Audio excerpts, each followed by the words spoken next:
Welcome to Endgame Finance. Today, guys, we have some exciting news about Rivian. Rivian has just released their earnings report.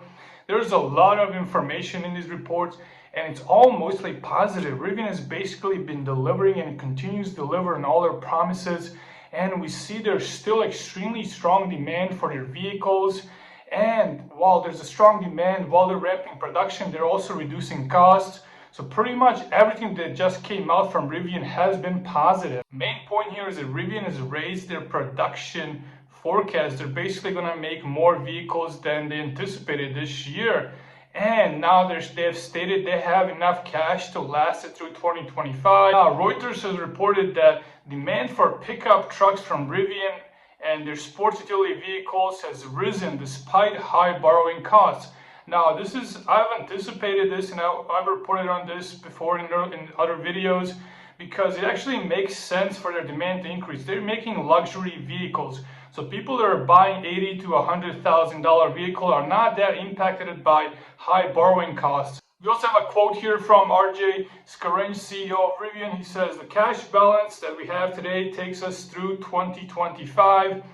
We will be very thoughtful and intentional on how we secure additional capital to support growth of the R2 program." So basically they're saying they will probably need more cash for the R2 vehicles, mass scale production, mass scale buildup. And now the concern is, how will they get this money? Will they issue more debt? Will they dilute their current shareholders by issuing more shares? It all remains to be seen. However, if Rivian shares is above $50, you can bet on that they will issue more shares, just because Rivian shares have risen so much and it would make less sense to issue debt. However, if they remain below $30, think that Rivian will most likely issue more debt. Reuters has reported that their cash balance fell by nearly $2 billion to $9.26 billion in cash. That's still pretty substantial. However, the company has actually stated that they have around $10.2 billion in cash equivalents, and short-term investments. That's basically why there's a difference between Reuters reporting and Rivian reports. Rivian is counting in their short-term investments and their cash equivalents. They also said they have a credit revolving facility where total cash available to them after this quarter is $11.3 billion.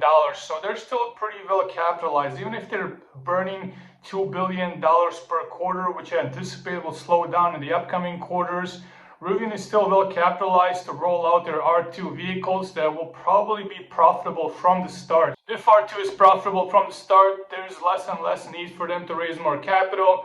However, I do foresee in their future need to raise more cash just to have that cushion, just to have that huge balance sheet they can fall back on if there's any disruption in their supply chains like there have been in the past. So it's really good for them to have that cash, and they will probably want to maintain a very high balance sheet going forward. This quarter, Rivian posted $1.12 billion in revenue. That's pretty significant, making $1.12 billion in 3 months.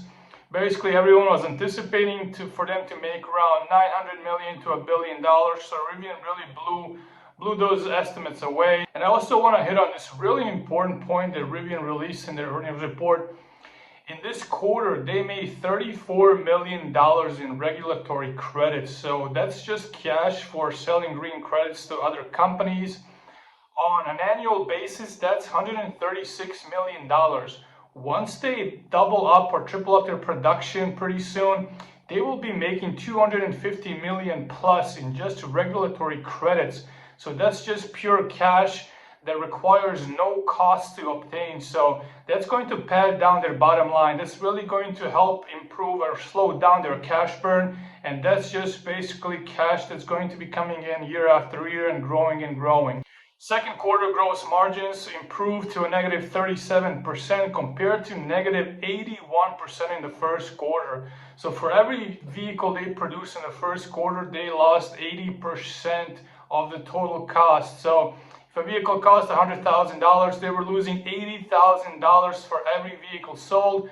However, that's improved drastically now. For every vehicle that's $100,000, they're losing $37,000. That's still not good, but that's a significant improvement.